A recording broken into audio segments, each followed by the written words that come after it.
ആറ്റുകാൽ പൊങ്കാല വളരെ നല്ല രീതിയിലാണ് തിരുവനന്തപുരത്ത് നടന്നു വരുന്നത്.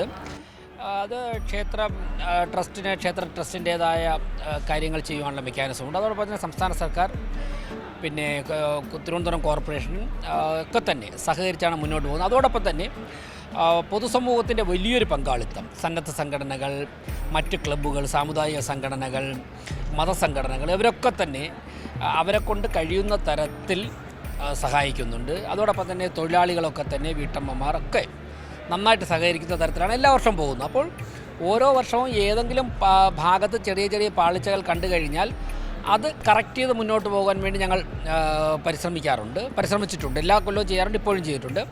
പല തരത്തിലുള്ള മീറ്റിംഗ്, ഇപ്പോൾ ഇന്ന് വൈകുന്നേരം ബഹുമാനപ്പെട്ട മുഖ്യമന്ത്രിയുടെ അധ്യക്ഷതയിൽ യോഗം ചേരുന്നുണ്ട് ആറ്റുകാൽ ട്രസ്റ്റ് ഓഡിറ്റോറിയത്തിൽ. അതോടൊപ്പം തന്നെ ഇതിനു മുൻപ് കോർപ്പറേഷൻ മേയറുടെ അധ്യക്ഷതയിൽ ഞങ്ങളുടെ ഭരണസമിതി ആദ്യ ദിവസങ്ങളിൽ തന്നെ യോഗം ചേർന്നു എല്ലാ ഡിപ്പാർട്ട്മെൻറ്റുകൾക്കും നല്ല നിർദ്ദേശങ്ങൾ കൊടുത്തിരുന്നു.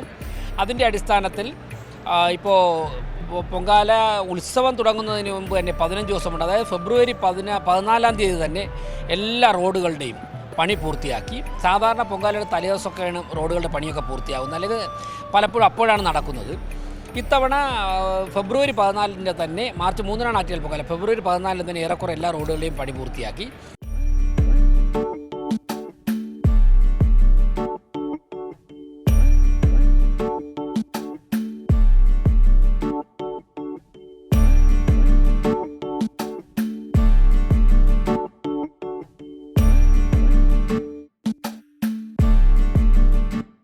ബഹുമാനപ്പെട്ട ദേവസ്വം മന്ത്രിയുടെയും അതുപോലെ തന്നെ വിദ്യാഭ്യാസ മന്ത്രിയുടെയും ഒക്കെ തന്നെ, ആ മണ്ഡലത്തിന് MLA കൂടിയായിട്ടുള്ള വിദ്യാഭ്യാസ മന്ത്രിയുടെ ഒക്കെ തന്നെ നേതൃത്വത്തിൽ പലതരത്തിലുള്ള യോഗങ്ങൾ ചേർന്നിരുന്നു. എല്ലാ തയ്യാറെടുപ്പുകളും വളരെ നന്നായിട്ട് നടന്നിട്ടുണ്ട്. ഇന്നലെ സർവകക്ഷി യോഗം ചേർന്ന് ഫ്ലക്സ് ബോർഡുകൾ സ്ഥാപിക്കുന്നതുമായിട്ട് ബന്ധപ്പെട്ട് ചില തീരുമാനങ്ങൾ എടുത്തിട്ടുണ്ട്. അതോടൊപ്പം തന്നെ ഇന്നലെ ഭക്ഷണം, വെള്ളമൊക്കെ വിതരണം ചെയ്യുന്ന സന്നദ്ധ സംഘടനകളുടെ ആ യോഗം ചേർന്നു. അതിൽ ഗ്രീൻ പ്രോട്ടോകോൾ പാലിക്കുന്നതിനും മറ്റ് മാനദണ്ഡങ്ങൾ പാലിക്കുന്നതിനൊക്കെയുള്ള ശക്തമായ നിർദ്ദേശങ്ങൾ കൊടുത്തു.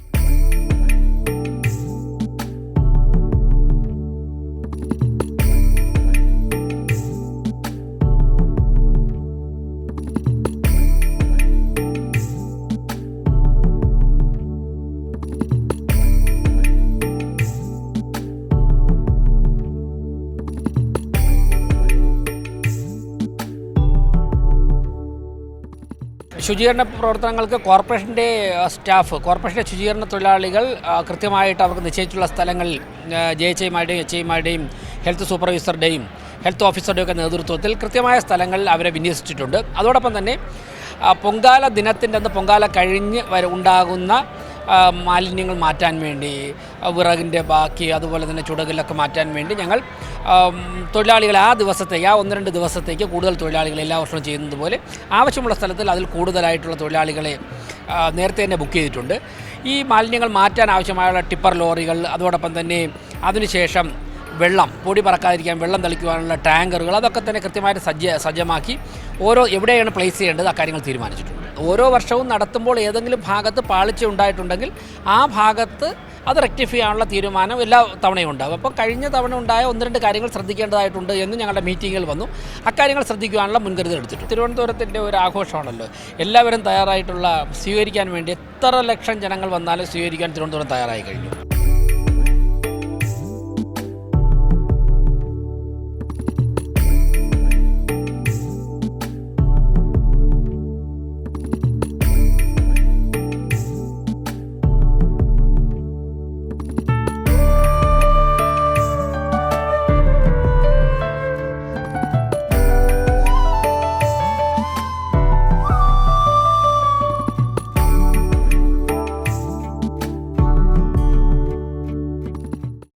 ഏറ്റവും പുതിയ വാർത്തകളും വിശേഷങ്ങളും വിരൽത്തുമ്പിലറിയാൻ Zee മലയാളം ന്യൂസ് എല്ലാ ഡിജിറ്റൽ പ്ലാറ്റ്ഫോമുകളിലും ലഭ്യം.